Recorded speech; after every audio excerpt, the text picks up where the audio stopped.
This is Boxing Tickets NI, and we're joined with Conor Cooke. Hi, are you, Conor? All good, all gravy, baby. I was sort of saying before we were going live there, it nearly seems like a stage of ready, steady cook, but you said you can't cook, so there's going to be no cooking done today then. Well, I can cook tonight. I didn't say it was good. I can cook. I cook every day. I cook. That's funny. That's what I always see on your Instagram. I always see you cooking. Yes. Never stops. Never stop. No one else is going to do it. Single daddy and all that, Exactly. It has to be done. So obviously it's good to see you smiling away. Obviously, I know we've been through probably a tough 12 months with COVID and everything else. Probably more so yourself. You could be a bit more downbeat. Obviously, we cancelled fights and things like that. But how's things been going with you? My things are always with me up and down. One minute have a good spell, next minute it's a bad spell. But I take on. I saunter on through the day as it is, and whatever happens, I deal with it, But other than that, everything's going good. The last 2 weeks have been really good for me. I'm back full time working. I've got a new house after being sleeping on the sofa for 2 weeks there, and I had no price for fans, so I had a bit of a bad run there the last few weeks there, but still picking up.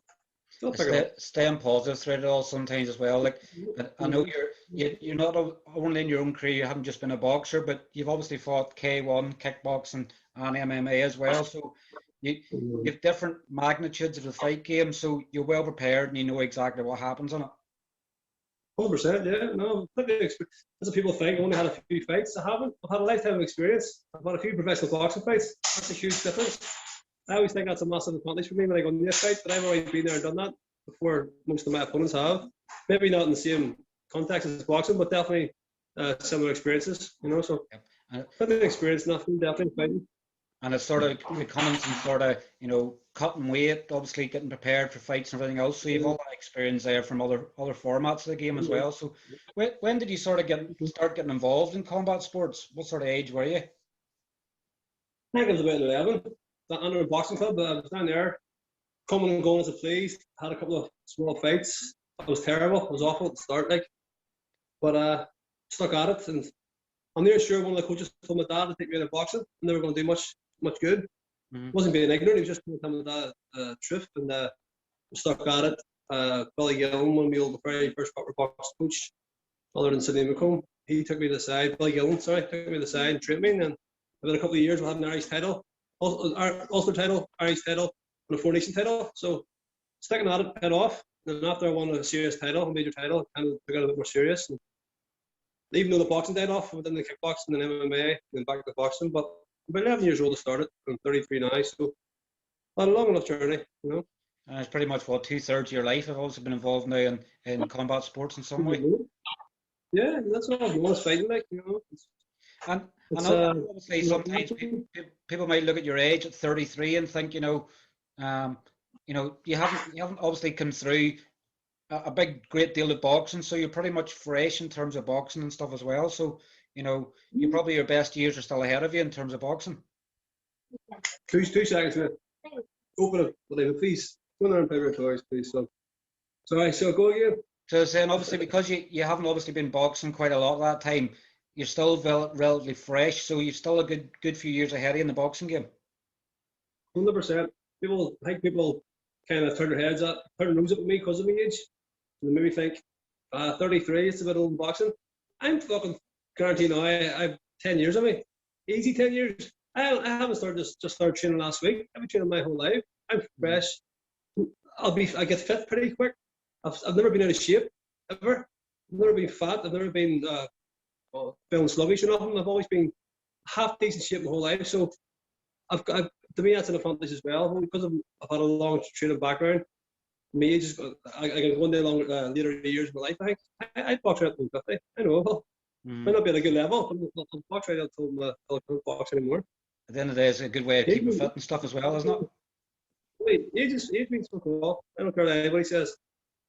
Sensible age, now 33 is sensible age. Like if it was 43, I might say different, but it's 33. So obviously, looking back to your pro debut, then can you remember much about your debut? I think it was down in Dublin, wasn't it? It was Dublin, the first debut, the first pro fight. I went down and forgot my shorts. I have that written down. I remember walking up towards the I remember getting my bag packers with Dee Walsh in, and I told Dave, he's like, me. Then I had to go over and speak to Leonard. Leonard's head must have been stressed out as it was with the show.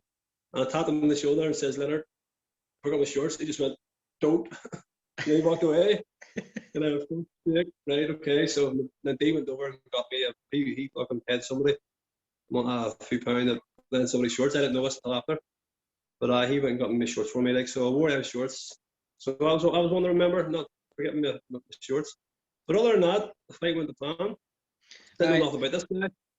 And it must have been paid by the minute, because obviously you got your stoppage soon enough then, you know.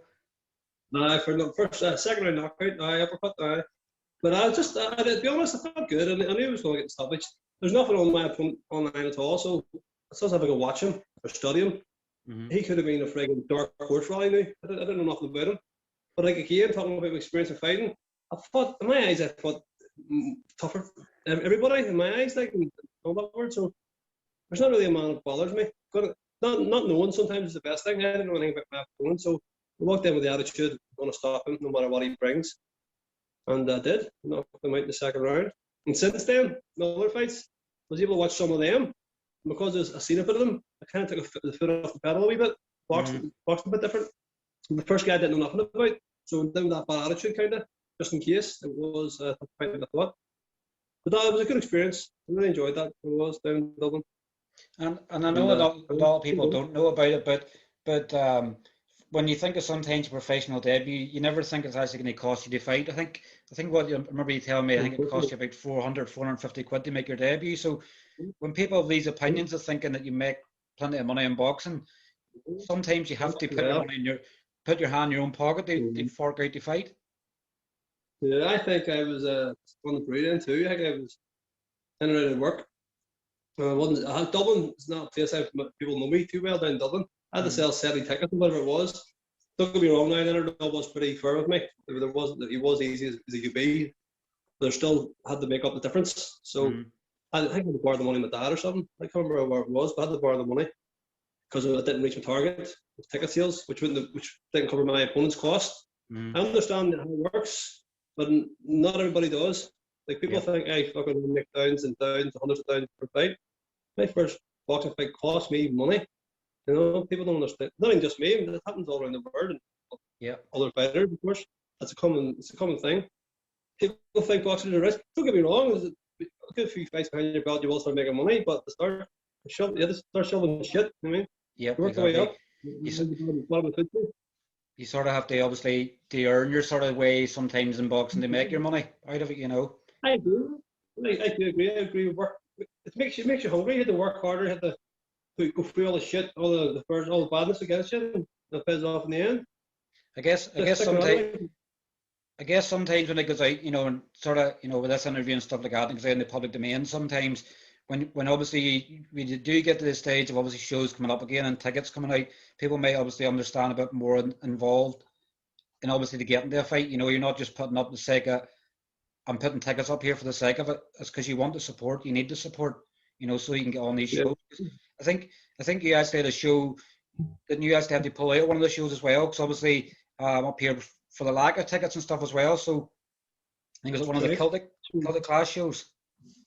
What show was that again? I think it was maybe Celtic Clash 9, maybe was it? Celtic Clash 8, Celtic Clash 9.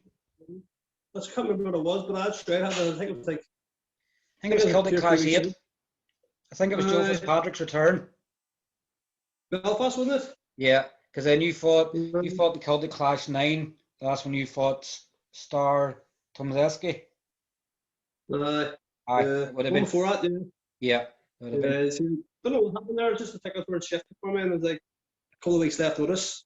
I don't want to put myself under that pressure. A few things going on in my life as always, fuck's sake. But I just like I can't deal with this. And I can't afford any more money. It was broke down, like really badly broke. For that year, first year of my fights, and I couldn't afford it. And there's no point. I think we spoke to Leonard. He says, "There's no point.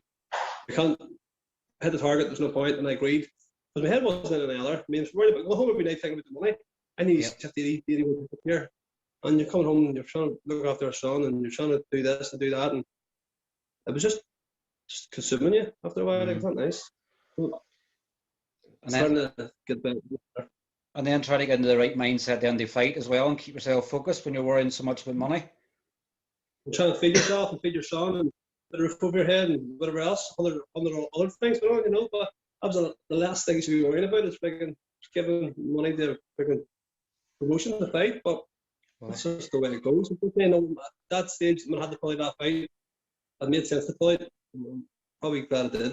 For my head's sake, you know. Yeah. It was the first fight. I think it was the first fight in my whole life actually had to play it properly, which wasn't to do with an injury or nothing. It was to do with freaking this lack of lack of support and stuff like that. And obviously, and I know obviously we're now what 11 months into the pandemic. You're actually supposed to have been Boxing Ireland were hoping they have that show last month in Spain before the Spanish government pulled it out. But like when you look at obviously fights that's fell by the wayside that obviously you've agreed to, you know, you're 3-0 as a pro, and you've had fights cancelled with Nathan Thorley twice, and obviously David Loy, who's 10-1. So you're showing that you're ready to take the step ups when they're there. You know that there's give me an opponent a fight. 100%. None of those. 100%. I don't want to use that cringy freaking cliche everybody uses. I'll fight any man, and I will. And I've done it in MMA. I fought world champions. I fought people with hundreds and hundreds of fights in kickboxing. I had 2. I fought anyone. And it's not because I think I'm a big hard tough man. It doesn't bother me. I don't really get nervous. I enjoy challenges. And if I was told tomorrow I'm fighting a guy with 30-0 fights, 30-0 record, I'll fight him. I will, and I'm serious. I really don't care. I enjoy it. But David Loy was 10-1. Nathan Thorley was 14 or 13-0. And people were thinking they're too early for me. I would have beat them 2 guys. Hands down, I would have knocked out Nathan Thorley, and I would have stopped David Loy. And I know that all my life. There are 2 fights that would have changed my whole career, especially the Nathan Thorley fight. Yeah. I would have I've never been too hard for that fight. The first one. He was a Commonwealth champion as well, I think, wasn't he? And I was watching an interview on him before my fights, before I went to fight. I was watching his interviews, and he says something about a couple more wins and he'd be in line for a Lonsdale title shot and things like that. So he was shooting himself way up, and him and his team were shooting himself way up, where I was still down the bottom, at the bottom of the friggin' ladder. But I knew I would have beat him, and I know I would have, and I would have flipped my whole friggin' career around really quick. I'm at that age of 33, I have to take these risks. Yeah. If I was 21, 22, I'm sure the team would probably say, give it another couple more fights. I'm not. I'm a one-man army sometimes when I make my decisions. I'll fight them. If I go on and fight these boys with better records and beat them, it's a win. If I go on and lose, put on a good fight, it's a win. Yeah. You know, but I'll leave it all in there. Like, I wish I'm so glad about it. It's just about getting the opportunities. Now, say you get the opportunity, you're going to take it with both hands. 100%. I'll jump at it. I really will jump at it. I remember fighting years ago in MMA. I was sick. I was hungover and stuff. I was busted. There was something going on, like a birthday or something. The next day, I got a phone call saying they wanted to fight Ross Poynton. Ross Poynton's a UFC fighter who fought Michael Bisping. I said, Cassius, stop that. Sorry. Sorry. But I got a phone call saying about fighting Ross Poynton. He just thought the fighter. He fought Michael Bisping. He's fit. He's ready. I'd take 10 days notice. And I was sick, and I hadn't trained in 4 weeks, 5 weeks. And I run my coach back in 2 minutes, going, take the fight, fuck it, let's go. Knocked him out in the first round. Mm-hmm. I think when I'm under pressure and everything's against me, and I don't have time to think about it, I'm so much better. So much better. These fights with these guys with bigger records, that motivates me. Mm-hmm. I want that. I don't agree with these boxers fighting guys with 60 losses, 50 losses. I know it's stepping stones, but I don't see it. I don't see the point in it. I want to fight a guy who's their level. I'd rather fight people above my level. That's how you get better. Yeah. You don't get better by beating people a fraction of your talent, you know?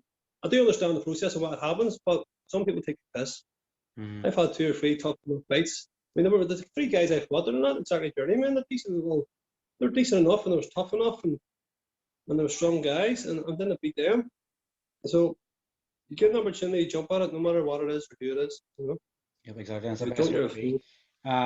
So obviously now, I believe you've now switched now to Dan Anderson, have you? My dad had no people. I've been Dan and I worked away, just did nothing for a while there. I was just training by myself.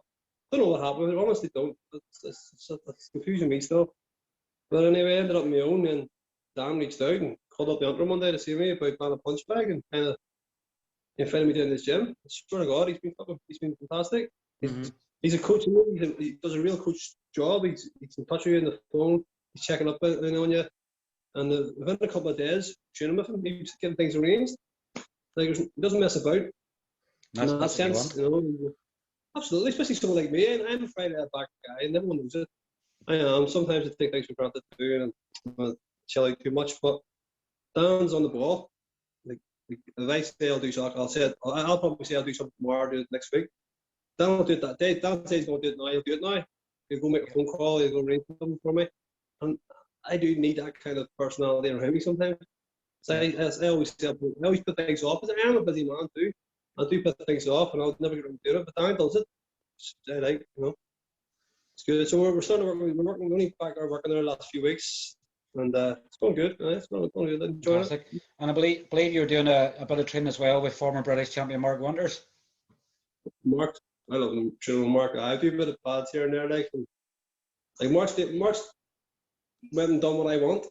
He's went and achieved the steel belt. That's why I have my headset on. So I'm going to get advice from anybody. There's no better man than a man who's already done what I want to do. Yep. And we just kind of keep it quite private to me and Mark. It's been a while now, since lockdown, but worse. But yeah, I like working with Mark. He's good. He's good coaching. He's good advice. Unreal experience. So whatever he tells me, I absorb it. And take it in. And obviously, Mark himself obviously is, can be proud of the fact of saying he fought a Hall of Fame fighter in Ricky Hatton as well. Yeah, with the cracking fights, and I think he was a Commonwealth silver medalist as well. So he's done pretty well, Mark. And the more information, the more knowledge I can get around me, the better. Yep. And it'd be people like Dan help me out, and people Mark help me out, or even people help me out here and there. So it's good to have that around me. Yep, I'm probably the only fighter in the world who's got no team. Like when I say I have no team, I haven't had the same people around me since day one, but most guys do. Like I've been with different coaches and teams. No really reasons why not, why I fell through, but just things that was going to plan for me, So I try and soak up as much as I can from people I'm with at that time, during that phase of my life. I try and consume it all and take it all in, and then move on to someone else. Still have a wee bit of knowledge from the previous people. I'm always learning from other people, Yep. That's what I'm trying to say. I think. And I guess that's the one thing in boxing. I guess you're always, there's always something to learn from different people, and somebody might tell you it in one way, and somebody will say it in a different way, and it'll sink in more. So sometimes having 2 or 3 opinions on it will help that as well. It doesn't mean if someone tells you how to throw a punch or what to do, if you don't agree with it, doesn't mean it's not right. Yeah. I mean, don't disagree with someone's fighting. Doesn't mean it's wrong. Doesn't mean it's right. I always say to them, I done a bit of coaching myself, and I always tell guys, there's no right or wrong way to box. There's your way and there's someone else's way. And to me, that's true, because there's 50 other different ways to throw a jab. When you look at any of the boxers about the modern day, the majority of them throw jabs different. But it doesn't mean what works for one guy's going to work for someone else. So if someone gives you a bit of advice, try it. If it works, keep it. If it doesn't work, respect it and let it go. I mean, you don't have to. Not to listen to everybody, but I do like to try and take something in, even one wee thing, even if it's sometimes something small, take it in, keep it. Yep. Feel It'll definitely help bring you on. So obviously 2021 seems to be obviously the year of the rise of the Crook. Obviously fortunes have changed and stuff for you. So has there been any talk from Leonard and stuff since of when they're hoping to get you back out? Dan was on the phone. They were in the gym the other day. Dan was on the phone to him. Nothing said yet. But listen, I'm back training, and I have been for a while. I've been doing a lot of private stuff recently on my own. I'm eating good every single day. I wake up, have my food. It goes on and on. And I've got my head set in this year. People think I'm mad because it's a bad year. Nothing's going to happen. But I tell you, this is the year something changes for me. Last year, it should have happened with Nathan Thorley, but it didn't. And this year, I don't give a fuck who it is or what it is. Something's going to happen. Either it be next week, either it be before Christmas, or what. I'm going to make sure I'm not making no excuses. If something pops up, I'm going to be ready for it. And 2021 is the year something changes for me. I know it is. I feel. Yeah, I'm confident. At the end of the day, if you can't be positive on what you want to happen, then it's never going to happen. The last year, I didn't really believe too much in myself, and there was what's the word? Probably messed about too much. Just thought, well, what's the point? Sometimes I was going through a few difficulties, as most people in the world do, but I just found it hard to juggle everything together in the gym, owning my own gym, trying to find work, doing work, doorman, being a daddy, training as a professional fighter, blah blah blah, go back and forth. I think I kind of lost that wee bit of an urge to fight, but I was still ready to fight. I was still willing to fight, but I wasn't doing it because I wanted to do it. I felt like I had to do it. Now I want to fight. Now I feel I'm missing out fighting. Like there's something missing in me, and I know it's fighting. 100% it's fighting, and I can't wait to fight again. And this year we're going to fight as much as I can, and that's my whole aim. And the last sort of one I want to touch on, you've started a new job. I believe you're actually making the set, is it, for a new Netflix documentary? It is. I got an opportunity about 2 weeks ago from a guy rang me and offered me work. I'm loving it. It's something different. It's journey work again, but it's filming sets for stopping you. That's him YouTube famous now. He's right back in the room. But I've done sets for Netflix series and stuff like that. I don't think I might take too much about it right now, but yeah, I'm really enjoying it. Good. It's long hours. I'm working 60-70 hours a week. I mean, I'm coming home. We up at 5 a.m. Coming home. I don't come home till about 7 or 8 at night because I leave work at 5:30 and then do all the things I do on my way, and I do a bit of private jobs too. But it's long hours. It's good. I'm actually enjoying the long hours because it's put me in routine too. Because I'm lunches. I get up in the morning, breakfast, the lunches and all ready, and make myself big meals for work, healthy meals. So it's let me eat healthy. Let's keep me up in the morning. Let's keep me in a good routine, which I love. I love being in a routine. I need it. If I don't have work, it's hard to stick a routine. Especially when no fights. It's different when you're in a fight camp. You can have a routine. You have 10, 12 weeks of getting up at 4:30, 5:30, whatever it is people do, and sticking to a good eating routine. But when you're without fight camp or without work, there's no reason to get up most of the times, you know.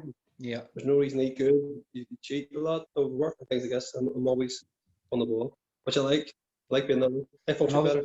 And obviously a lot of long hours and stuff as well, and it does come around to training for fight as well. You know, there'll be nobody doing more probably than you, and probably been awake more hours in a day. Obviously then to fit your training stuff in as well, but they say it's worth it in a day. You feel reinvigorated.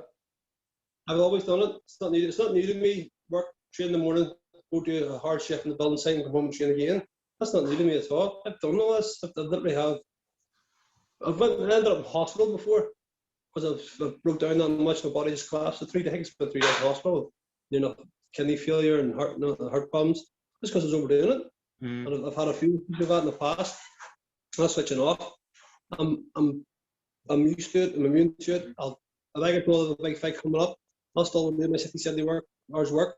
I'll still freaking look after my boy. I'll still look after my house. Still look after myself. I'll still go training.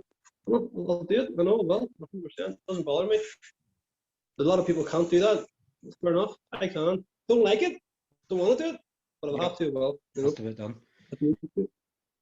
And obviously we'll leave you on one final one. Are you sort of looking forward to UK boxing now being returned? Will it sort of give you the bug more to get back in the ring? Obviously now with boxing returning tonight. Well, boxing's on tonight too, but I'm sure you know, but just stop that, please. I'm going to throw you outside in the snow. But there's a bit of a crack going on about it. I mean, Calcium, stop it, son! With me and Tommy Fury. Well, it's just going on. And he's fighting a couple of days, and people were mailing me about trying to get on that show. There's Frampton's on it, and a few other local boys on it. Cacino's on it, but it's we put that to the side. That's the novelty thing. That's been quite a while, but everybody asked me that wasn't me started that. But the UK fights, the fight scene happening again, it's motivating. It is indeed. There's things like that could happen, but never mind the Tommy thing.